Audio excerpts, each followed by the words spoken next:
If them. you didn't feed your Tamagotchi and care for it, it would die, right? And chatbot is a Tamagotchi. So you constantly have to be massaging it and Mm, making it better. I'll be honest, I hesitated when we launched a chatbot. I was worried that we would lose the human touch. But I think what I realized that, and I've realized this more over time, is especially as our AI agent has gotten smarter, is that automation doesn't replace humanity, it amplifies our humanity. And so I think that's really important. And so our chatbot learns from ticket history, right? So it reads all the tickets, mhm. gets all the information and the knowledge base. So our knowledge base now has 120, 150 articles, and it's really robust.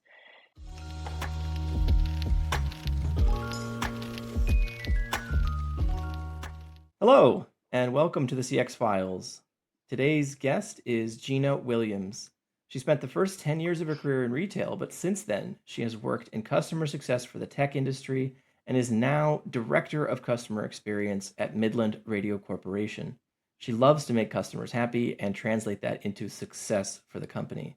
She's a mom, a writer, and a motorcycle rider. Gina, thanks for joining. You're welcome. I'm glad to be here. Thanks for having me.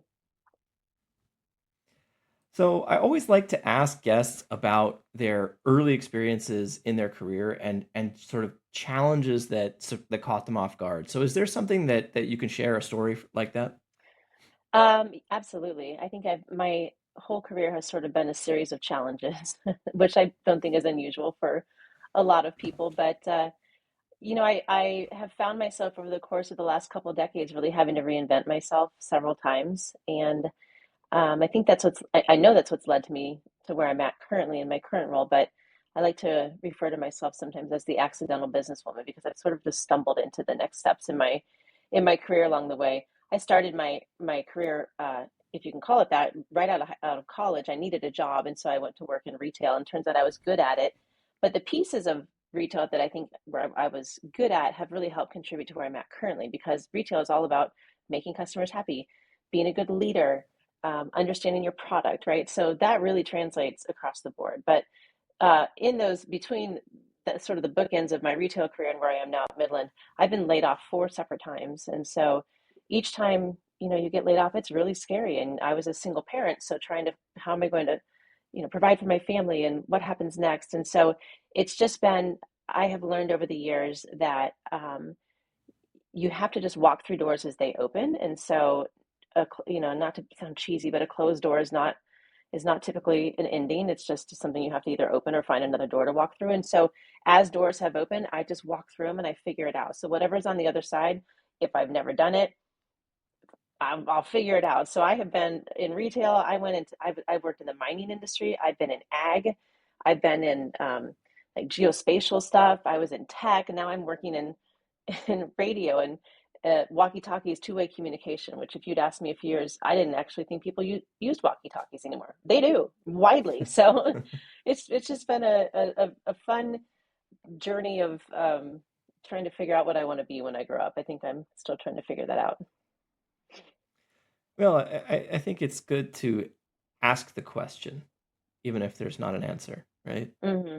Um, and yeah, I mean, what a journey. I mean, there's so many things that I could touch on here, but I think, you know, getting through four layoffs and finding your way not only back but to a higher level, that's really inspiring. And I think, especially as a single mom, that hats off to you. That must have been quite a wild ride.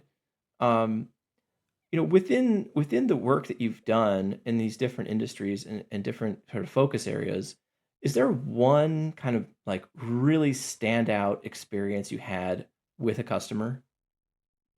Yeah, it was a multi-year experience, I would say. But um, I was with a platform agnostic digital marketing consultancy for about 4 years. And my biggest customer is the second largest nonprofit in the country. Um, Hmm. and it was a huge account. I only had three accounts with that company because my accounts were huge. And over time, when I took over the account, we had two work streams going with them. So we were doing a lot of their digital advertising. When I left the company, we had nine work streams going with this customer.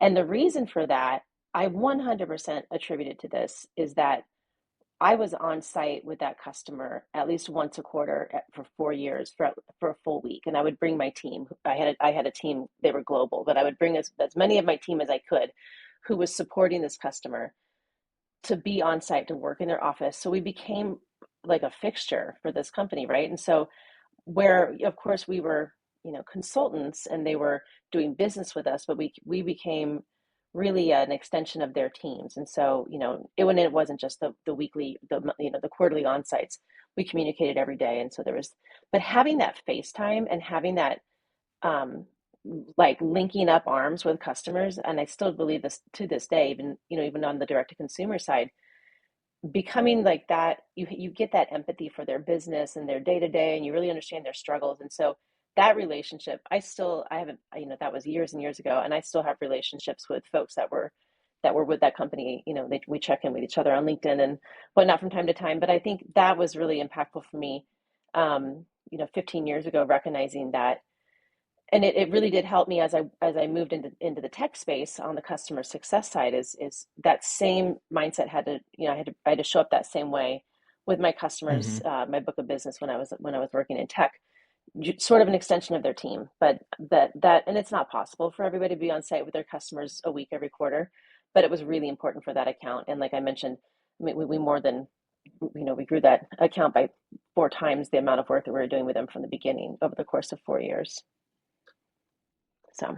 Yeah, I think it's definitely valuable to have your hands on and to do FaceTime as well, right? To be in person if you can. I mean, if that's the type of business that you're in. Um, but just generally being very hands on in like living inside of the customer experience, if that makes sense. Um, and there's this idea that I think is gaining some traction that everybody inside of a company should spend some time doing customer support. What do you think about that idea? I'm a huge advocate for that. I have mentioned that at my company multiple times. So far, no takers.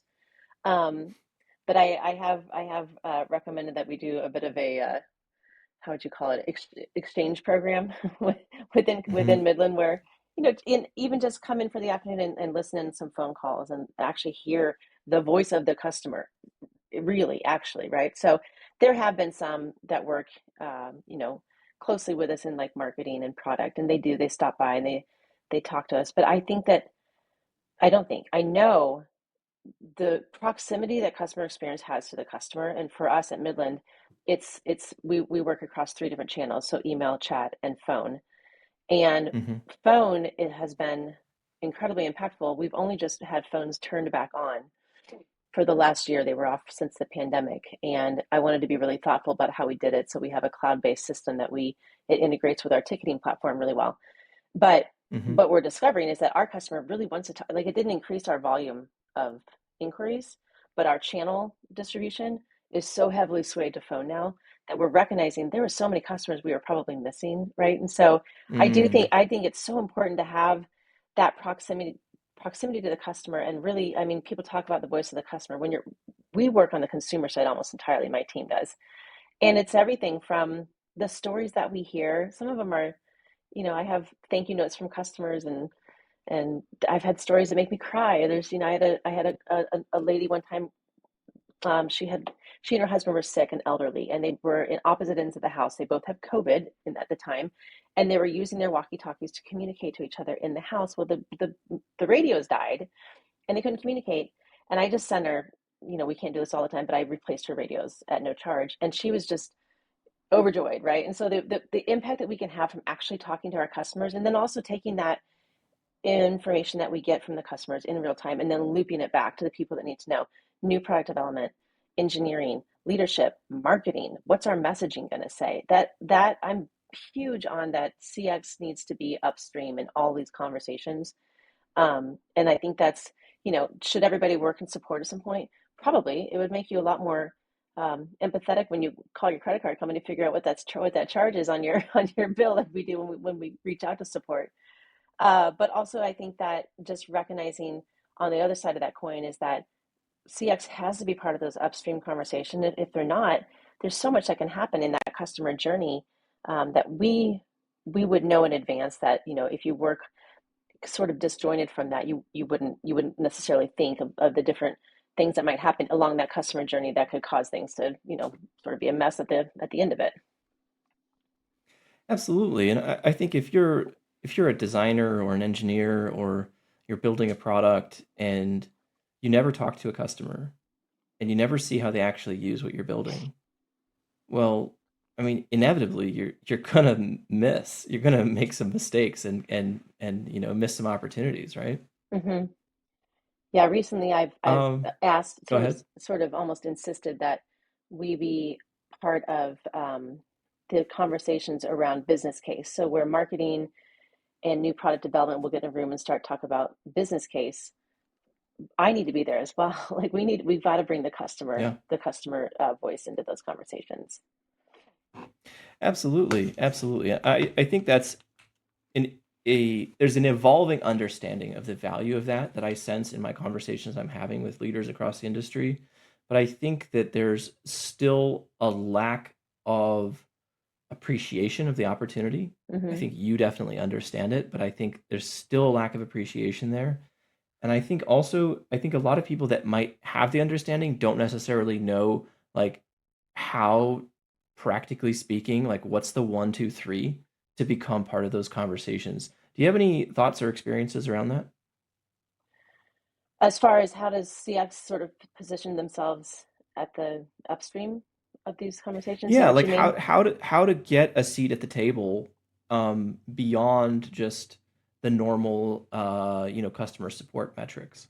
Yeah, I mean, I think it's alignment, right? That's the biggest piece is sometimes you just have to advocate for yourself. And I do that much to the chagrin sometimes I think of my, director of marketing and even my leadership team. Like I think that they are like, yeah, we get it. But you just have to be the squeaky wheel, right? You have to keep reminding Hmm. people, we have to be in the room. I've also had tough conversations when there is something that we weren't involved in. And this, maybe it's a promotion or a giveaway or something that happened or a product that was launched where CX was not part of the conversation. And it just kind of ends up being a mess at the back end that we have to clean up. That for me is not only impactful on like the support team, but the total customer experience. So then I think it's okay. We have to learn from it. So let's have a postmortem. Let's talk about what worked and what didn't work. So, but for me, with at Midland, I think the biggest piece where I see this is on the marketing side. If there's messaging decisions or product launches or promotions or whatnot that CX hasn't been involved in, I think if without CX in the room, there can be a spike in tickets and there can be confusion. And so I've been raising my hand a lot more, and even as small as like, hey, you have to give us a shared um, promotions calendar, right? Like we have to have visibility into the marketing promotions calendar, so nothing catches us by surprise. Like I mentioned, being part of the business case type of conversations.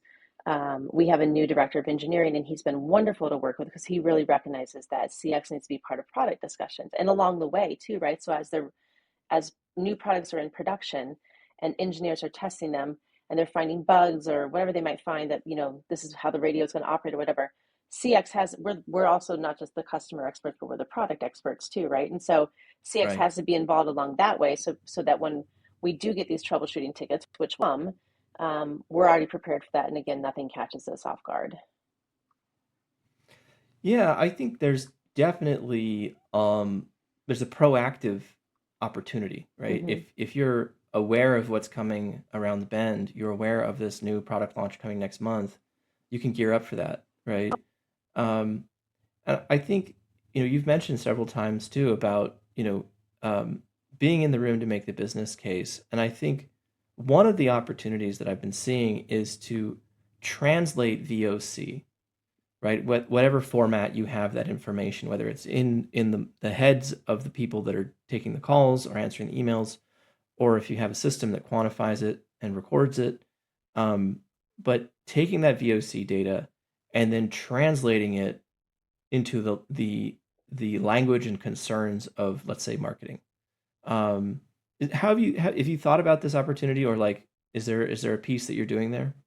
Yeah, I think, I mean, data to me is I love data. First of all, I'm a bit of a data nerd. I like to see the storytelling through data and be able to translate that back to um, different groups in ways that makes sense to them. But for me, data in CX is our megaphone. Like it's how we tell the story of our impact. It's how we earn a seat at the table. If I don't have data, if Hmm. I can't quantify, if I say, for instance, hey, we've had a bunch of customers complain about this, and I can't quantify that, I can't back it up, it's not taken seriously. I have to say, here's all the tickets where this came up. Here's the potential, um, you know, cost to the company if this doesn't get fixed or whatever. So we've done. I've started having quarterly, monthly, quarterly product feedback calls, right? And Hmm. it includes leadership, marketing, and engineering.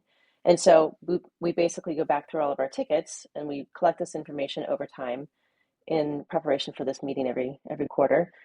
And here's all the times that this issue came up, and here's the complaint. Here's a suggestion that customers are giving. So I think you have to be able to quantify. But for me, data, you can't drive influence without insights. And so in fact, I just today submitted every other week. I do a week over week KPI comparison. No one has ever asked me for that. I think it's really important, and I send that to ownership. I send it to leadership. I call out, our ticket deflection has increased, which is great. It means that our automation is working. Our total talk time is down 2 minutes, which means that we're solving problems faster and we can help more customers. Our time to resolution has gone down, things like that. So I think you have to know what the KPIs that actually translate meaningfully to the audience, and then just Hmm. use it as your megaphone, whether they ask you for it or not. I don't know. I don't know how deep they go into the data that I provide, but I don't want there to ever be questions, right? So I'm going to give as much as I can because it tells the story for hopefully all the different audience, members that are receiving it. So Yeah, absolutely. And I think that you've mentioned this idea of the squeaky wheel, and you've mentioned how you're proactively sharing these updates. And I think that it's always best to err on the side of too much communication. mhm, And I think in business, as in life, everybody is distracted and everybody has a million things going on, and they're always thinking about the next thing they need to get to. And so even if they get the data sometimes, if they only hear it once, it might get forgotten. But if you repeat it and you repeat it and you repeat it to the point where you're worried if you're being annoying, like that's the level that it takes often to get through, especially to leadership who have, a million priorities. mhm. And I think too within that, it's a good point. Is also what does that mean for me? Why should I care about this, right? If I'm ownership and Sure. I'm looking at this data, why do I care about this? Well, because we're headed into the Right. busy holiday season, and here's how we're set up for success to handle the influx of tickets that we're going to get. Why should I care about this? I'm marketing. Well, because we're getting ready to launch this new product, and here's what we're hearing from the customer on how they'd like, what they'd like to see on the roadmap or whatever. So I think it's, you can't just send a spreadsheet over and hope that people glean from it. You have to really take the time. Here's my spreadsheet. Feel free to look at this workbook if you'd like to, but here's the summary and here's the main points without a lot of numbers. The numbers are secondary. Hmm. The Hmm. the the lessons and how, why should I care about this is the more important part. And the numbers just tell that story. Absolutely. Absolutely. Um, yeah, so I wanted to ask you a little bit about your transition because I know you worked in customer success and now you're leading a customer support organization. What was that transition like, and was there anything that really stood out to you along the way? Yeah, I mean, I'm as surprised as you are, right? Like, I don't know how I ended up here. No, I'm joking. I think that it was a natural jump for me. So when I was in customer success on the tech, like marketing technology for the last, I don't know, decade before I came to Midland, and we worked customer experience adjacent, right? I was hand in hand with the support team because we all had the same end goal, which is happy customers, and happy customers sign their contracts every year and they purchase more products. And so everybody has the same goal. But in the tech world, with these large, I had, $1 million accounts, book of business, I was more concerned about, like, are they using our product? Like, are they going to churn? Like, what are the things going on? But then supported that, right? So I leaned heavily on it. So for me, it was a natural step, I believe, into something that I had worked parallel path to for the years leading up to it, and but it approached it from a place of where I owned my accounts and my book of business. I care deeply about my customers and their success, right? The same goes for support. It's a different method of helping your customers. You're not thick in their business goals, but you're more, trying to solve their problems. And so I think it was a natural step for me into customer experience. I am by nature a problem solver. I'm a very linear thinker, and so that bodes well to this industry. I I think it's also the older I get, the less I sweat the small stuff. And so, when you have a team of agents or whatnot, and they might be, a little more green or less experienced, they tend to get flustered easily. And Hmm. it's much better to come in as sort of that voice of reason, just to be like, let's just let this roll off. We're going to think logically about how to solve this problem. And so problem solving for me has been um, a lifelong part of my career. I mean, it's literally always about what is the problem that we're trying to solve. Back in my retail days, right out of college, the problem we were trying to solve might have been, I have a Christmas party this weekend and nothing to wear. That's a problem to that customer. That's important, and so I have to help you solve that Hmm. problem. To then multi-million dollar companies, and but it still funnels down to that main point is there's a problem that this customer is having and we're here to help them solve it. And so I think that's industry agnostic. I think that it was a natural step. Now some of it I had to learn, right? Like I had never thought about the customer journey. I had Hmm. heard of the voice of the customer, but I hadn't really had my hands in it. And so when I started with Midland, I was tasked to map out the customer journey, identify our segments, who are the personas. When I had never done that, but again, kind of walking through the door Hmm. as it opens, right? I'll figure it out. I can figure it out. And so that's been a really fun endeavor for me over the last couple of years, and I'm very passionate about it now. I mean, it's something that um, I just took to pretty quickly, and so and I take a lot of I take it personally. Like I really want to guard the customer journey, and I want to be able to call out those different stages and explain why even during the awareness stage or the fulfillment stage, why we have to nail it, we have to get it right. So I think again, just being customer experience adjacent for as many years as I was really helped me step into this role. That makes sense. Yeah, I think, you know, it's easy to get flustered if you're new. It's easy to forget about the fundamentals if you've been doing this for a long time too. I think, it does go back to solving the problem, right? And whatever part of the business that you're in, whether it's success or support or something else.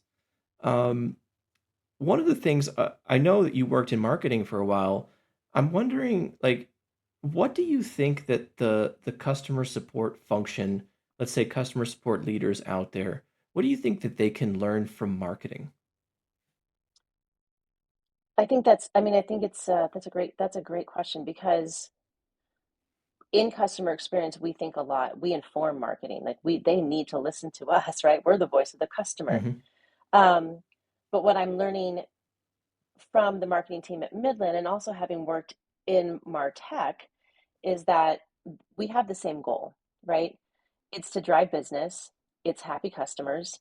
It's just how do we get the word out? And so for marketing, what we're learning in customer experience is that there's a broad reach, but they have to know their customer in order to segment the advertising correctly and to make sure that we're reaching the right person, right? And so I think Hmm. that sort of that acceptance of an understanding of they do care just as much about the segments and the personas as we do. They just don't have Hmm. they don't have a name for that person. They haven't heard their actual story, but they understand that a farmer is going to need a much different message sent to them than someone who off-roads in his Jeep, right? Like those are very different customers. And so I think what speaks volumes to me in the marketing team that we have a really great marketing team at Midland, and we actually sit on the same floor as them and work closely with them, is that we all have the same goal and we're all trying to reach the same customer. It's just with a different message. Theirs is how do we get this customer to come to the website and buy? And ours is once they get to the website and buy, how can we support them? And so it's just sort of that loop, right? And so, Hmm. and you can't have one without the other. I feel the same way about sales. I think sales and marketing tend to sometimes be at odds. We all need each other. Like Hmm. it's a ecosystem that does not thrive if one part is not, pulled into it. So I think understanding that we need each other and that we have the same goal is really important.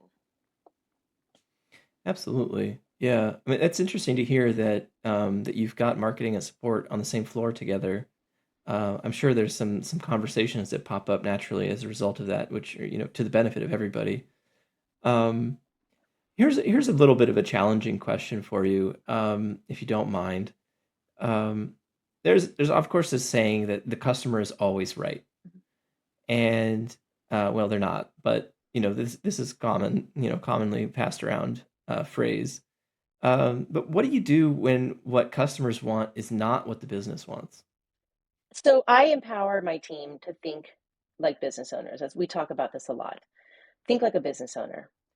And Hmm. that is a that opening that portal, I think there's two sides of that, right? One, if I'm thinking like a business owner, well, I want happy customers.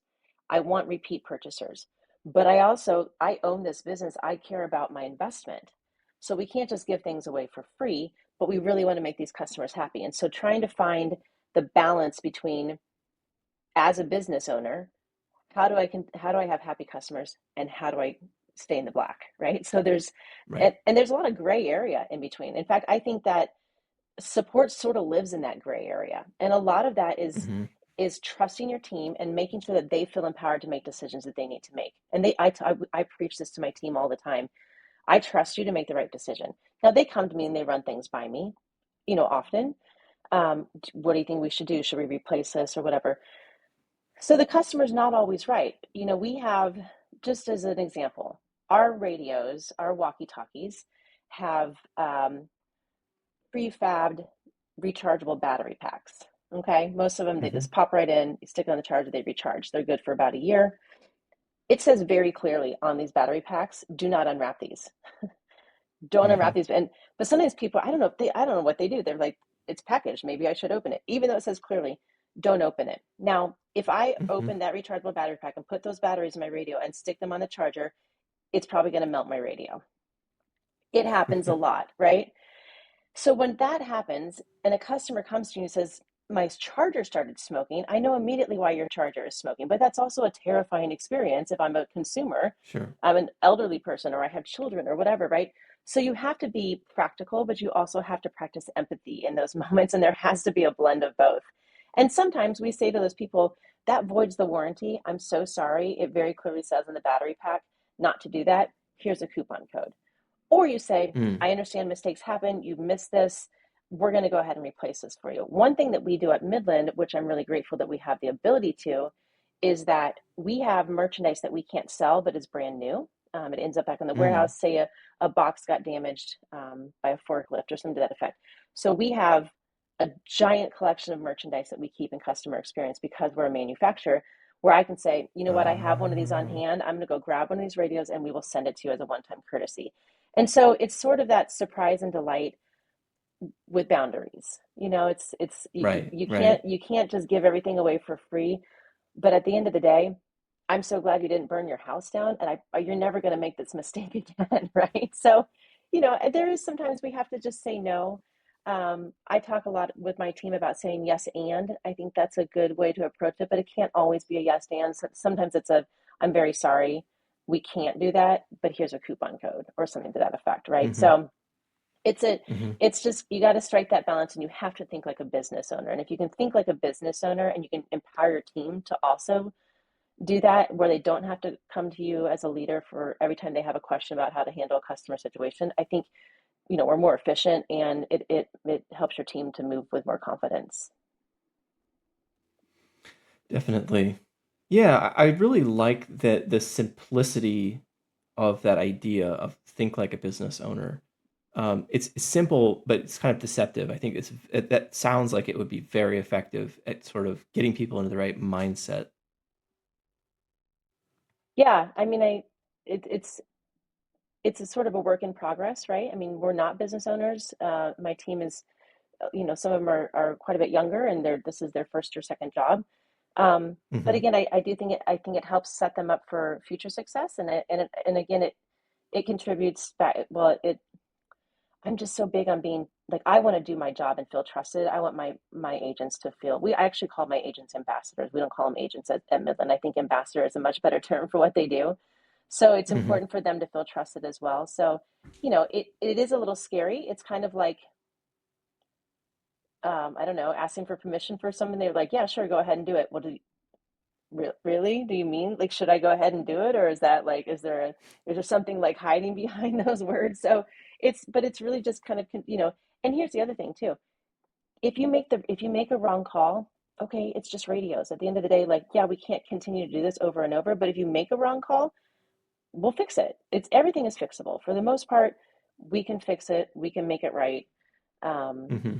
I'm very much a roll up my sleeves and work alongside my team kind of player coach. I like to talk to customers when I have an agent down. We're a very small team, so if we have one out, I become an agent while they're out of town or on PTO or whatnot.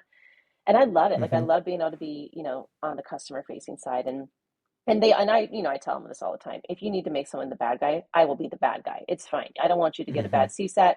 Send them to me. I will give them the bad news, or I'll find a solution as the director that makes a little more sense coming from me than it does coming from, just an agent perhaps. But yeah. Right. Well, that sounds like you have a very healthy management approach. So, kudos to you. Um, I think you've mentioned that you have a small team, and you have this variety of different kinds of customers, right? So there's like the farmer, the off-roader, and I'm sure there's a bunch of others. Um, kind of sort of customer personas there.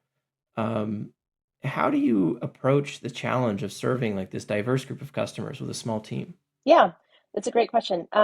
So I'm big on focus, right? So for me, it's leaning into strengths. And so for my team member, I have a team of three. And when I tell people sometimes that it's me plus three, I think, they sometimes just sort of blink at me like, how do you only have three people, right? That's a lot. So, but for me, Hmm. it's been being able to lean into my team's strength, I think is really, really important. So each one of them are um, focused on outcomes, but they have things that they're passionate about. So, one of my agents, we created a position for her that didn't exist before as technical support specialist. She loves the hardware. When she started, she took a bunch of radios home. She took them apart. She put them back together, and she loves it. She's very passionate about it. She works closely with engineering. She has got photographic memory about anything and everything. As it, if we ever wonder, we say, ask her. Like, she's going to know the answer. And so she's leaned into that, and part of her role is technical writing. She's never done that. This is her first job out of college, and she's great at it, and she's excelling. And so watching her lean into that is really great. I have another agent who is really passionate about our weather and emergency radios. And so I've empowered her to lean into that as well. And she works really closely with our emergency manager who goes to all these shows and deals with emergency managers across the country.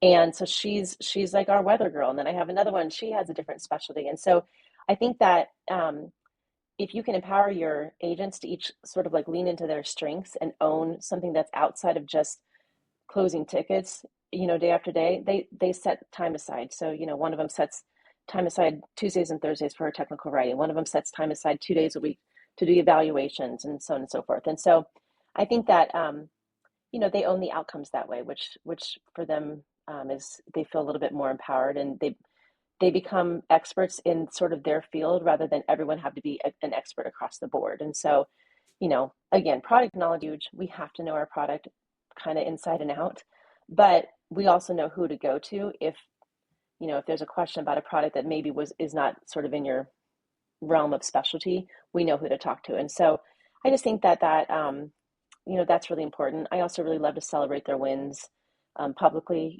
Just look at this article that someone wrote.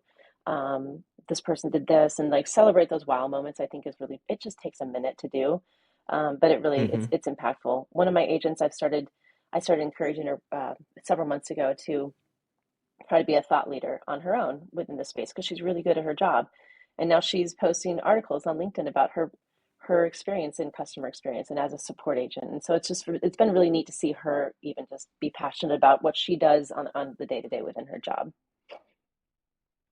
Great. Yeah. I mean, wow. I mean, it sounds like you're a wonderful manager to have. I mean, with people having opportunities like that and getting encouraged in those kinds of ways.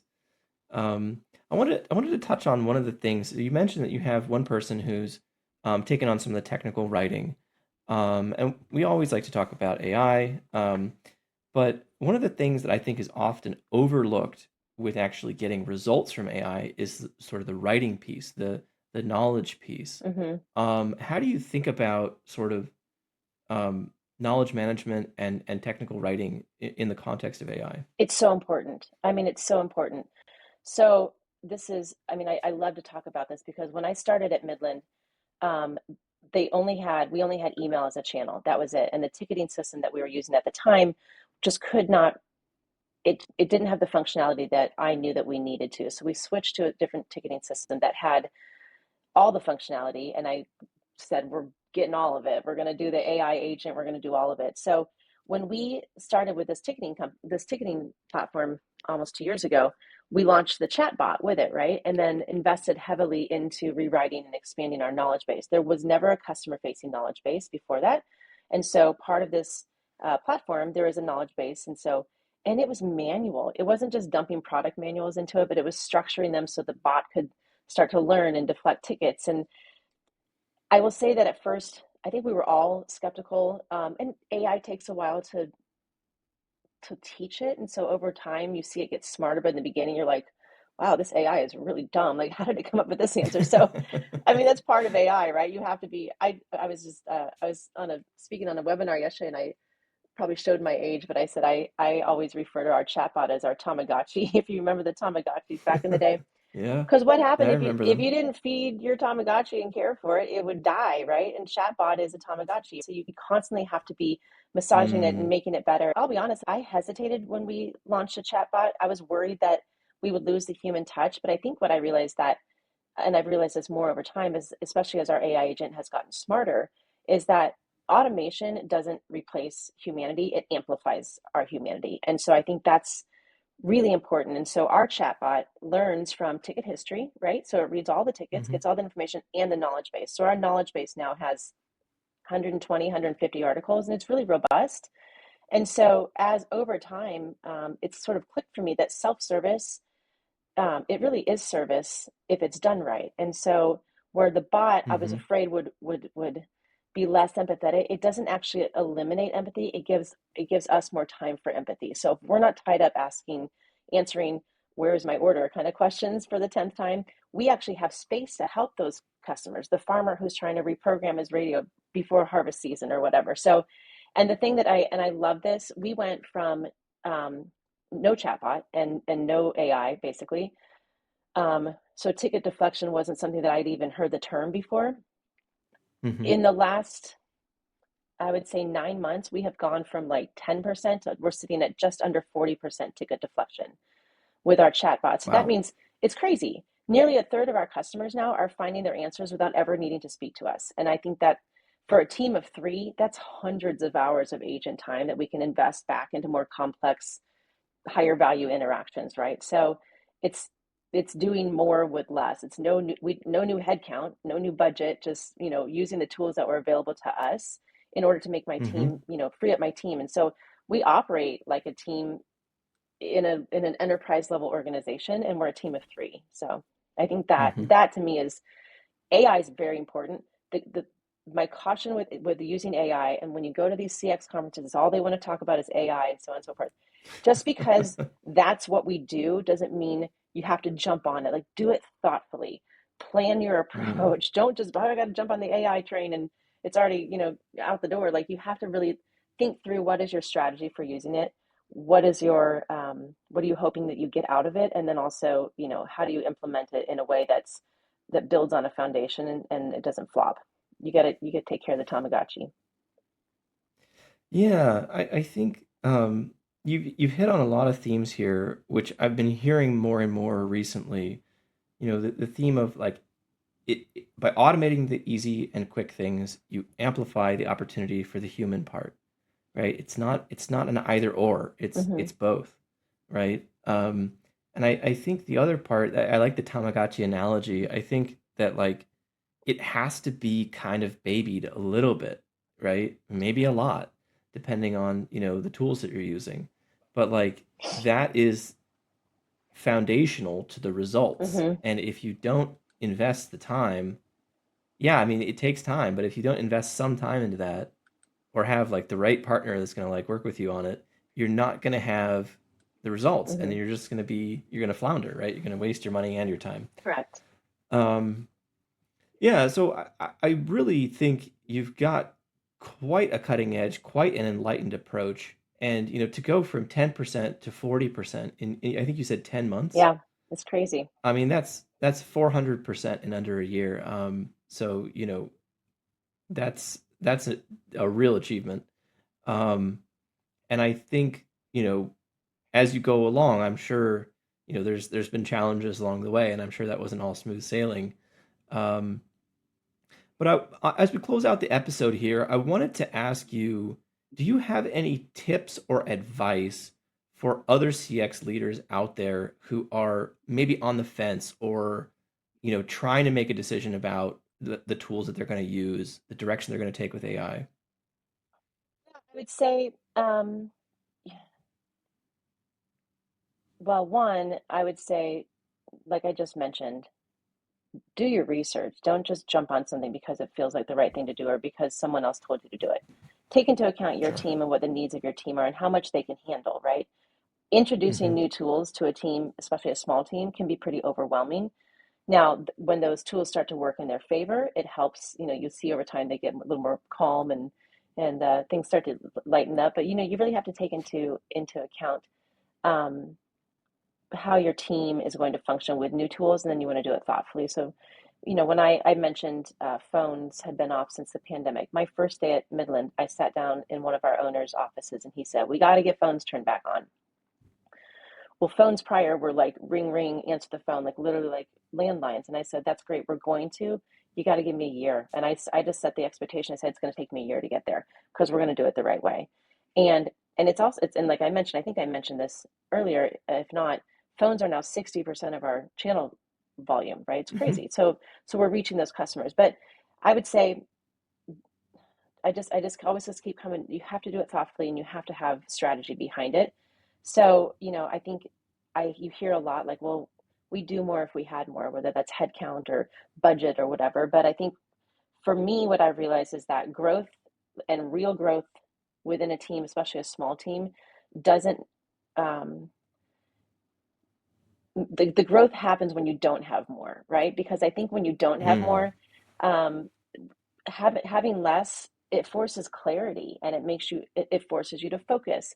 It forces creativity. You sort of have to think outside the box. And how do I find a tool that will do more for me? So we have two main tools, and each one has five or six different functions. So I think that, my challenge to especially leaders that would be, where they feel like I don't have enough headcount, I don't have enough budget. Don't apologize for being small and don't use it as something that holds you back. Celebrate it, right? So I'm proud of my small team. I love that we're never going to scale. I get sales whatever pitches all the time from like BPOs and whatnot. I'm like, that's cool, but like that's not us. We're never going to scale. But I do think that the smaller the team, the bigger your influence can be. And there's so Hmm. much more proximity to the customer and to the actual day to day that it almost gives more credence to the things that we then report, as we loop back to leadership and product and whatnot. So, and then I always just go back to what we talked about earlier: use data and storytelling to make your impact visible. I think that to me is data tells the story, and that's how you continue to grow not only your CX organization, but then also the voice of the customer. Constraint for me is fuel for innovation. Tell me, I don't have enough. I'll make it work. Like I'm gonna multiply that if you give me the challenge. So I don't think doing more with less is a burden. I definitely have seen that become something that's we kind of hang our hats on. I think it's an opportunity to show what's possible within those constraints. Well said. And I think that's a great note to end the episode on. Gina, thank you so much for joining. And if you would like to talk to Gina or learn more from Gina, she is on LinkedIn. Gina, is there anything else that you'd like to let people know about you've got going on or anything you're particularly excited about? Um, we're headed into the busy holiday season. It's an exciting time. I think just remember to find balance during those times, especially if you work in the e-commerce retail space. It can be a little hectic. So just remember that your agents are people and they have families. And so remember to take some time, not to sound cheesy, but be thankful and spend time with your family. And, at the end of the day, we say this all the time, Midland, it's just radios. We love our radios. We love our products, but it's just radios and the problems will get solved. So just, remember to take time to be thankful and spend time with your family and encourage your teams to do the same.